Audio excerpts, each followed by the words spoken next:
was a phase of my life where I absolutely dreaded looking in my wardrobe. There was not an inch of space on the floor that was not covered in clothes, and every time I went to pick an outfit, I ended up in jogging bottoms and a slouchy jumper. Needless to say, this didn't really make me feel my best. All of this was because I had no system.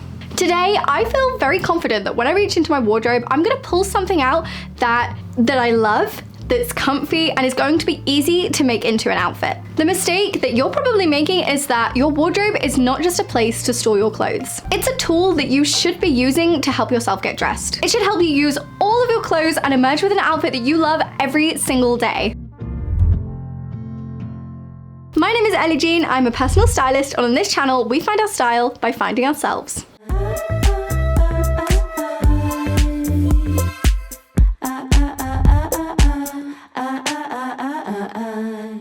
To achieve this ease with getting dressed and creating a closet that makes you more stylish and is an active part of your style journey, my 3-tier wardrobe editing system will absolutely change the way you feel about your wardrobe. And it is an essential part of becoming more stylish and learning to love the clothes that you own. The basic principles of this system is that there are 3 tiers or 3 rings: your inner ring, your middle ring, and your outer ring. And I'm gonna hand over to Classroom Ellie, who is going to show you how this works. So in the middle, you have your inner ring, and this encapsulates a few things. Essentially, your perfect items, and I will expand on that in a little while. So how do we define your perfect items? Well, I really hope this is gonna work. Hey, that was so much fun. Your inner ring encapsulates your perfect color. This includes colors that are within your season and colors that you like. So you may not like every single color that's in your season. Within your inner ring, the clothes that are in there should match both of these things. Your perfect shape. This means it should work for your Kiwi body type. It should actually fit you and be comfortable. And it should be practical for a normal week. So what I mean by that is it doesn't mean every clothes in your inner ring should be your most casual clothes, but it shouldn't include like your ball gowns, even if it fits everything else here. Not that everybody has ball gowns, but you know what I mean, like anything, or even like your most practical items like hiking boots, even if they fit everything else here. If you're not actually wearing them in an everyday week, you don't want them in your inner ring. Think of your inner ring kind of like a capsule wardrobe in a way that you're actually going to be engaging with week after week, and it's also your most perfect items. Lastly, the styles in your inner ring should be your perfect style. So they should match your 3 style routes, and it should feel like you. So everything in there should feel like it reflects who you truly are and a great expression of yourself. If any of this makes no sense to you, I really recommend checking out my playlist, The Basics, or it's titled something like that, will be in the corner somewhere, and that will give you a breakdown on how to find your color season, your body type, your style routes. Back to this, that was not such a smooth swell. So we've established perfect items and what that means. So that is your inner ring. So your middle ring is everything that is almost right.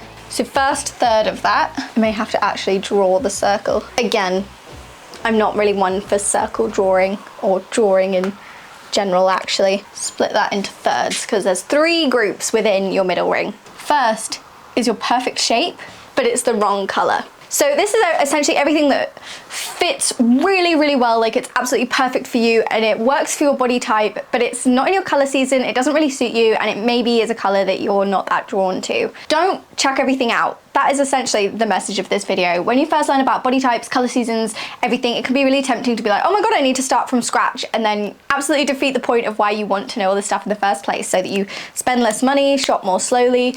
And so splitting it up like this is a really great start. So I'll come on to what you should keep and what you shouldn't keep later on, but bear in mind that it's okay to have not everything be perfect within your wardrobe, especially from the beginning. This side, we have the opposite of that, so perfect color, wrong shape. So essentially, works for your color season, but doesn't work for your body type. So there's something still quite striking about wearing something in your color season, even when it doesn't perfectly match your silhouette. Remember, anything with style is going like 80%, hitting 80% perfect, and the rest of your outfit doesn't have to match all the theories perfectly. And this is like perfect style, so it matches your 3 style routes perfectly. I will say it's almost unlikely to be your perfect style if it's not your perfect colors and the colors that you really love. So I guess it depends, but perfect style, and then I would say almost right shape and style. But this one may change depending on what your priorities are. But I would say generally, perfect style, almost right shape and color. So you may want it so this is literally just perfect style and completely wrong shape and style. It depends how fluid you are with your wardrobe. So the outer ring, also split into thirds. So the first thing that goes in this outer ring is practical. Now, you may have seen one of my shorts, reels, TikToks, wherever you tend to watch me, where I've talked about how I think your practical items are often where people let their style slip, and they tend to opt for something really crazy or something really boring. Essentially, people, for whatever reason, seem to be drawn to the opposite of whatever their style is for their practical items. Because they think, oh, it's practical, so it kind of has to be something I don't like. It's like psychologically, I think that's the root behind it. And that shouldn't be the case. Like, you definitely should be aiming for your practical items to lean closer towards your inner ring, but you definitely will, especially at first, own a lot of practical items, which they're not the most important to become perfect, right? So it doesn't really matter if your hiking boots are bright pink and you like minimal style. They need to get you up a mountain, and you're probably not going to be wearing them every day of your life. But the more things you wear every day that are in this practical items bracket, the closer you need to get them to your inner ring.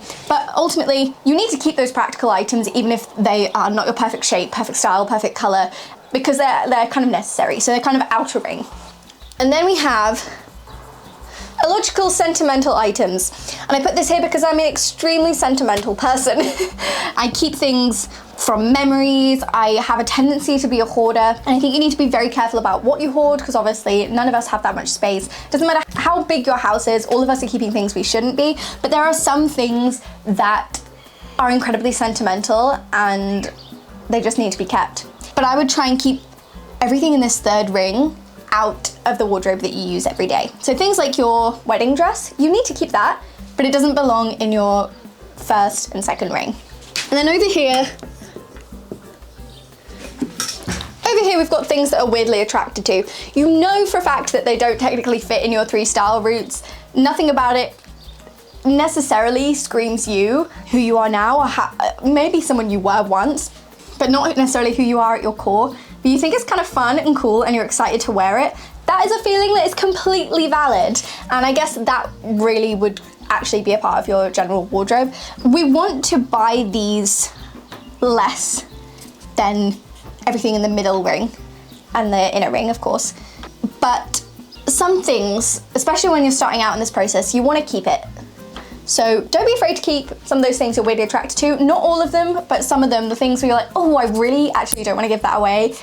Even though it doesn't technically tick any of the boxes, I kind of love it. That's fine. That's an absolutely valid feeling. So anything that doesn't fit in one of these categories needs to go. This includes things that someone bought you but you don't really like, but you feel guilty at the idea of checking it out, or you're like afraid of the idea of what it's going to say about your relationship if you let go of it. They're not going to want you keeping something that you don't really love. They wanted you to love it, and if you don't, you've already failed at that task. So it may as well go to someone who really does love it. If you feel guilty about it, it probably means you've shown them love in lots of different ways, so don't worry too much about it. That's one of the only things I could see is probably not in this list. Also, probably things that we were once attracted to, but you're not anymore. They can go. A lot of the things you're weirdly attracted to can go. Some of the practical things you own probably can go. Probably you never use them. Probably you're saving them for a day where you're gonna fly across the world and hike Kilimanjaro, but realistically, are you actually gonna do that, or is it taking up space? What things are you actually gonna be using year by year? Can you sell stuff? And then obviously your illogical sentimental items, you wanna keep as few of them as possible. I would say if you wouldn't want to display it in some way, like for example, I collect lots of memories in little physical forms, like receipts and Polaroids and little bits of ribbons or napkins. If it can't go in my scrapbook, I now have a rule that it kind of has to go. If it's so much space that it can't go in my scrapbook, do I actually need it? How am I actually going to look at it? How am I actually going to interact with it? So whatever illogical sentimental items you're keeping, you need a way to interact with it, whether it's a specific box that you open once a year and you set a date. They have to be things that you actually want to look at regularly. So we want to shed as much of our outer ring as possible. And what that means by shed those rings is literally get rid of them, and by get rid of them, bin should be last resort for things that are actually damaged. It should then be selling them, giving them to friends and family, then charity shops, So there's lots of things you can do with the things that you don't want anymore. And I'm not really one for like huge closet clear outs. I think you should do it very, very slowly, because often when you first find out about this stuff, you're going to want to get rid of everything all at once, and you don't have to. So, and then also the way you shed is, as you shed, you may need to buy. So you may realize, God, I wear this pair of trainers every single day to the gym and to practical items, and I despise them. That may be something you want to buy again. Remember, we want to get as close to this inner ring as possible. So I would say the easiest ones to shed is actually kind of the middle ring. So perfect shape, wrong color. So that is a really good guide for knowing, okay, I need something in that shape, but actually I need it in a mushroom rather than a black, because that's my neutral. That's my darkest neutral that works for me. So then you can create a list of what you need as you go through your wardrobe, as you clear out your wardrobe using this system. So that's essentially how the 3 tiers work and the theory behind this principle. So how do you actually put that into practice? The first step is to actually sort your clothes into these rings. Now you can do this physically if you like, but I find it's much easier to do this first time round using a digital app. Today I'm not sponsored by Open Wardrobe, even though I have been, but they are an app that I use to sort my wardrobe into my 3 tiers. So essentially you upload all your clothes into this app, and then you can sort them into little mini wardrobes, little mini edits if you like. And I have an edit for my inner ring, my middle ring, and my outer ring, and also the things that are in purgatory. This is a great way to keep tabs on what you own, and it's a lot less overwhelming actually than trying to organize in person, because you can see everything very clearly. So you don't have to put things away at the same time as you're labeling them. The third step is of course physical organization, and I will take you to my bedroom to show you how that takes place for me. My wardrobe is absolutely fantastic for demonstrating the different rings and that principle, because it kind of literally has the rings, but yours might not literally look like this, and that's fine. It's just the idea of storing some things in one place, your second ring in another place, and your outer ring in another place.